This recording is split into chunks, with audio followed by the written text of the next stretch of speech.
یا اسی طرح اس شخص کو نہیں دیکھا جس کا ایک بستی پر جو اپنی چھتوں پر گری پڑی تھی گزر ہوا، تو اس نے کہا کہ اللہ اس کے باشندوں کو مرنے کے بعد کیوں کر زندہ کرے گا؟ تو اللہ نے اس کی روح قبض کر لی اور 100 برس تک اس کو مردہ رکھا۔ پھر اس کو جلا اٹھایا اور پوچھا تم کتنا عرصہ مرے پڑے رہے ہو؟ اس نے جواب دیا کہ 1 دن یا اس سے بھی کم۔ اللہ نے فرمایا نہیں بلکہ 100 برس مرے رہے ہو، اور اپنے کھانے پینے کی چیزوں کو دیکھو کہ اتنی مدت میں مطلق سڑی بسی نہیں، اور اپنے گدھے کو بھی دیکھو جو مرا پڑا ہے۔ غرض ان باتوں سے یہ ہے کہ ہم تم کو لوگوں کے لیے اپنی قدرت کی نشانی بنائیں، اور ہاں گدھے کی ہڈیوں کو دیکھو کہ ہم ان کو کس طرح جوڑے دیتے اور ان پر کس طرح گوشت پوست چڑھائے دیتے ہیں۔ جب یہ واقعات اس کے مشاہدے میں آئے تو بول اٹھا کہ میں یقین کرتا ہوں کہ اللہ ہر چیز پر قادر ہے۔ اور جب ابراہیم نے اللہ سے عرض کیا کہ اے پروردگار مجھے دکھا کہ تو مردوں کو کیوں کر زندہ کرے گا، اللہ نے فرمایا کیا تم نے اس بات کا یقین نہیں کیا؟ انہوں نے کہا کیوں نہیں، لیکن میں دیکھنا اس لیے چاہتا ہوں کہ میرا دل اطمینان کامل حاصل کر لے۔ فرمایا کہ 4 پرندے لے لو، پھر ان کو اپنے سے ہلا لو اور ان کے ٹکڑے ٹکڑے کر دو، پھر ان کا ایک ایک ٹکڑا ہر ایک پہاڑ پر رکھ دو، پھر ان کو بلاؤ تو وہ تمہارے پاس دوڑتے چلے آئیں گے، اور جان رکھو کہ اللہ غالب ہے، صاحب حکمت ہے۔ تو حضرت عزیر بھی اللہ کے نبی تھے۔ معلوم ایسا ہوتا ہے کہ جب یہ بیت المقدس مسمار کیا گیا ہے اور ہیکل سلیمانی مسمار کیا، یہ کہیں باہر تھے، چنانچہ اس تباہی سے یہ خود تو بچ گئے، لیکن جب واپس آئے تو جو منظر انہوں نے دیکھا کہ پورا یروشلم ویران، تباہ برباد، ساری عمارتیں گری ہوئی اور کوئی ایک متنفس زندہ نہیں، تو ان پر ایک شدید مایوسی کی کیفیت طاری ہوئی۔ انہوں نے کہا انا یحیی ھذہ اللہ بعد موتھا، اس شہر کو، اس بستی کو اس طرح کی تباہی و بربادی کے بعد اللہ کیسے دوبارہ آباد کرے گا؟ اس پر اللہ نے انہیں 100 سال کے لیے ان پر موت وارد کر دی، پھر انہیں اٹھایا۔ فاباتہ اللہ 100 عام، تو اللہ تعالیٰ نے ان پر موت وارد کر دی 100 برس کے لیے، ثم بعث، پھر انہیں اٹھایا، زندہ کر دیا۔ قال کم لبثت، پوچھا اللہ نے کتنے عرصے رہے؟ قال لبثت یوما او بعض یوم، عرض کیا کہ بس 1 دن یا 1 دن کا کچھ حصہ۔ قال بل لبثت 100 عام، اللہ نے فرمایا نہیں عزیر، تم یہاں 100 برس رہے ہو۔ فانظر الی طعامک و شرابک لم یتسنہ، تو اب دیکھو ایک طرف تو تمہارا وہ کھانا اور مشروب جو بھی تھا، آدمی سفر کرتا ہے تو کوئی نہ کوئی توشہ تو اس کے ساتھ ہوتا ہے، تو جو بھی اس وقت ان کے ساتھ تھا کھانا اور کوئی پینے کے لیے مشروب، دیکھ لو اس کے اندر کہیں بساند پیدا نہیں ہوئی، اس کے اندر وہ کوئی بو پیدا نہیں ہوئی، وہ سڑا نہیں ہے، بسا نہیں ہے، لم یتسنہ۔ وانظر الی حمارک، اب ایک طرف تو وہ چیزیں بھی صحیح سالم موجود ہیں، خود بھی پورے صحیح سالم جیسے جوان تھے اس وقت، ویسے کہ ویسے جوان رانا کھڑے ہو گئے، لیکن ان کی سواری کا گھڑا جو گدھا تھا اس کی ہڈیاں علیحدہ علیحدہ پڑی ہوئی ہیں اور بوسیدہ ہوئی ہوئی ہیں، نہ کھال ہے نہ گوشت کا کوئی وجود ہے، ڈھانچہ ہے اور وہ بھی بکھری ہوئی ہڈیوں کا ڈھانچہ۔ فرمایا وانظر الی حمارک، اب ذرا دیکھو اپنے اس گدھے کو، وَلِنَجْعَلَكَ آیَةً لِلنَّاسِ، اور یہ اس لیے کہ ہم تمہیں ایک نشانی بنا دیں لوگوں کے لیے۔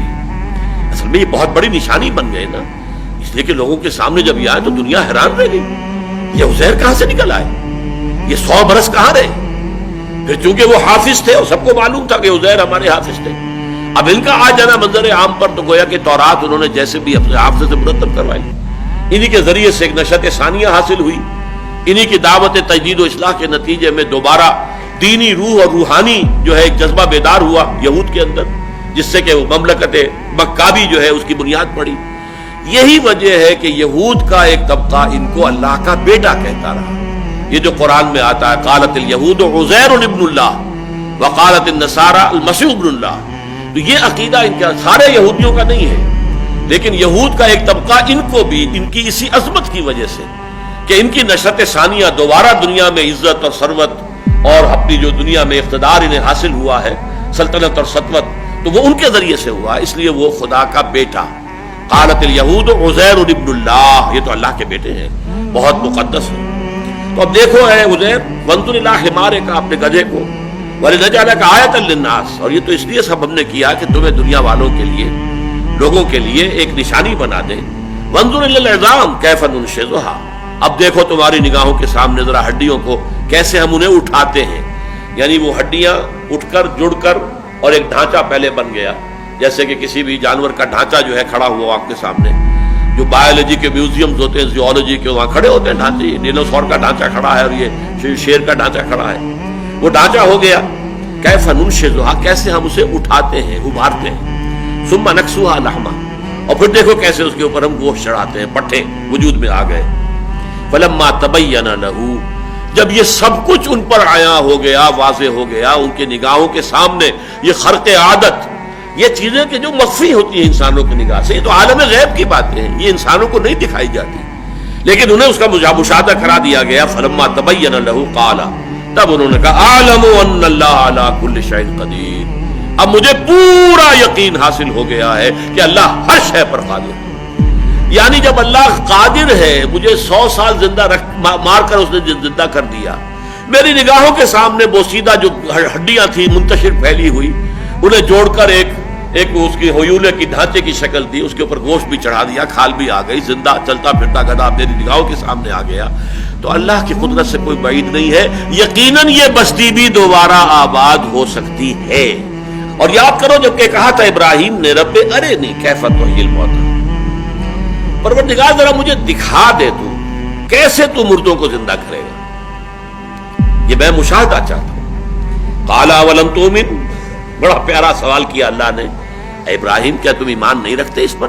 قال بلا، عرض کیا کیوں نہیں، ایمان تو میرا ہے، تصدیق میں کرتا ہوں، مانتا ہوں تو ہر چیز پر قادر ہے، تو مردوں کو زندہ کر دے گا. ولکن لیطمئن قلبی، لیکن ذرا میں چاہتا ہوں کہ میرا دل پوری طرح ٹھک جائے. اطمینان اسے کہتے ہیں کہ سکون کی کیفیت ہو اور اس میں کوئی اتار چڑھاؤ نہ رہے.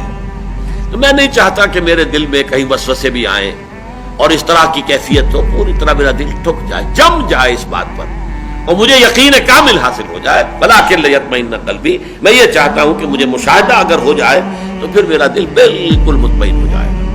قال فخذ اربعۃ من الطیر، اللہ نے فرمایا اچھا 4 پرندے لے لو. بعض روایات میں آتا ہے کہ یہ مور اور مرغ اور ایک کوا اور ایک کبوتر. خذ اربعۃ من الطیر، ہو سکتا ہے یہ تالمود کی روایت ہو. ہمارے ہاں کیونکہ تفسیری روایات میں تالمودی روایات جو ہیں وہ کافی کثرت کے ساتھ آئی ہیں، چنانچہ اس میں غالباً یہ 4 پرندوں کے نام بھی آئے ہیں. قال فخذ اربعۃ من الطیر، پرندوں میں سے 4 کو لے لو. فصرهن الیک، انہیں اپنے ساتھ ہلا لو. یعنی جب جانور آپ کے ساتھ ہل جائیں تو آپ کی سیٹی پر، آپ کے بلانے پر دوڑتے ہوئے آتے ہیں. یہ پیٹس جو ہوتے ہیں، جو معاملہ ان کا ہوتا ہے، پالتو جانور، تو ان 4 پرندوں کو اپنے ساتھ خوب سدھا لو، ہلا لو. ثم اجعل علی کل جبل منہن جزءا، اب یہاں الفاظ میں چونکہ صراحت نہیں ہے کہ پھر ان کو قتل کر دو، ٹکڑے کر دو. ان کے جز کا لفظ تو آ گیا لیکن بیچ میں سے یہ حذف ہو گیا ہے کہ پھر ان کو قتل کر دو، ذبح کر دو، ان کے ٹکڑے کر دو. اگلا آ گیا کہ پھر ان ٹکڑوں میں سے علیحدہ علیحدہ ٹکڑے 4 پہاڑیوں پر رکھ دو. ثم اجعل علی کل جبل منہن جزءا، تو گویا کہ اجزاء پہلے کرو، ٹکڑے کرو، اور روایات میں آتا ہے کہ ان کے سر علیحدہ کرو، ان کے پر علیحدہ کرو، ان کے دھڑ علیحدہ کرو، ان کی ٹانگیں علیحدہ کرو.